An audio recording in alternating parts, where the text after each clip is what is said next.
3.3 lakh crore dollar की valuation के साथ भारतीय स्टॉक मार्केट ने एक बार फिर से 5वीं पोजीशन को रिक्लेम कर लिया है और फ्रांस को पीछे छोड़ दिया है। अब जब हम टॉप 10 इक्विटी मार्केट वैल्यू के हिसाब से बात करें तो सबसे पहले नंबर आता है यूएस का, जिसकी मार्केट कैपिटलाइजेशन 44 लाख करोड़ के ऊपर है। इसके बाद चाइना की मार्केट आ जाती है, जहां पर 10.25 लाख करोड़ डॉलर की अगर आप देखेंगे तो मार्केट कैप है। जापान की market cap 5.5 lakh crore dollar की है और हांगकांग फोर्थ पोजीशन पर आ जाती है, जिसकी मार्केट कैपिटलाइजेशन 5 लाख करोड़ से ऊपर की है। इसके बाद फ्रांस की अगर हम बात करें तो अब ये 6 स्पॉट पर आ चुका है, जहां पर 3.24 लाख करोड़ डॉलर का अब मार्केट वैल्यू हो चुकी है। अब लेकिन भारतीय मार्केट्स में ऐसा क्या हुआ कि अब फ्रांस से भी आगे भारतीय मार्केट्स पहुंच चुके हैं मार्केट कैप के लिहाज से अगर हम बात करें तो पिछले 2 महीने में लगातार स्टॉक मार्केट्स अप ट्रेंड में हैं अप्रैल के महीने से,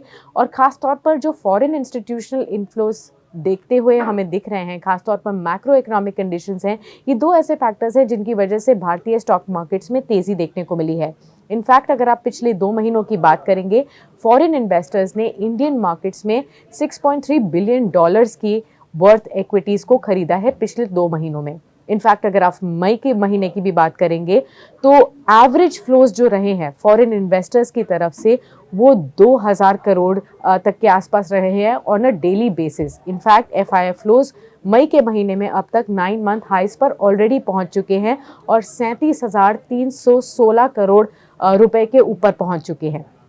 खास तौर पर अगर आप देखें तो एफआईआई फ्लोज इसलिए भी बढ़ रहे हैं, एक्सपर्ट्स ऐसा मान रहे हैं कि अक्रॉस सेक्टर्स इसकी बाइंग होती हुई दिखी है, फिर चाहे वो ऑटोमोबाइल्स हो, कैपिटल गुड्स हो, हेल्थ केयर हो, ऑयल एंड गैस हो या फिर टेलीकॉम हो। मैसिव बाइंग हमें एफआईआई की तरफ से बैंकिंग स्पेस में और फाइनेंशियल सर्विसेज सेक्टर में भी देखने को मिली है। एक्सपर्ट्स ये भी मानते हैं कि जिस तरीके से हम मैक्रो इंडिकेटर्स को देख रहे हैं, जैसे भारत के जीएसटी कलेक्शंस को अगर हम देखें या फिर मैन्युफैक्चरिंग डेटा को देखें, पीएमआई डेटा को देखें, जिस तरीके से क्रेडिट ग्रोथ हो रही है बैंक्स की, इन सभी मैक्रो डेटा पॉइंट से यही सजेस्ट होता है कि भारतीय इकोनॉमी काफ़ी स्ट्रांग है, रेजिलियंट है और बाकी ग्लोबल मार्केट से काफ़ी अच्छा परफॉर्म कर रही है। और ख़ास तौर पर उनका ये भी मानना है कि भारतीय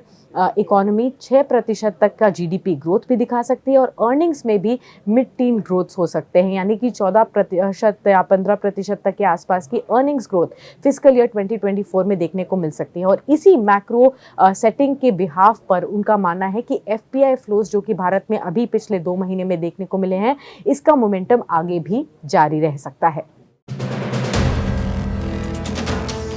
वीडियो पसंद आया तो हमें लाइक, कमेंट, शेयर और सब्सक्राइब जरूर करें।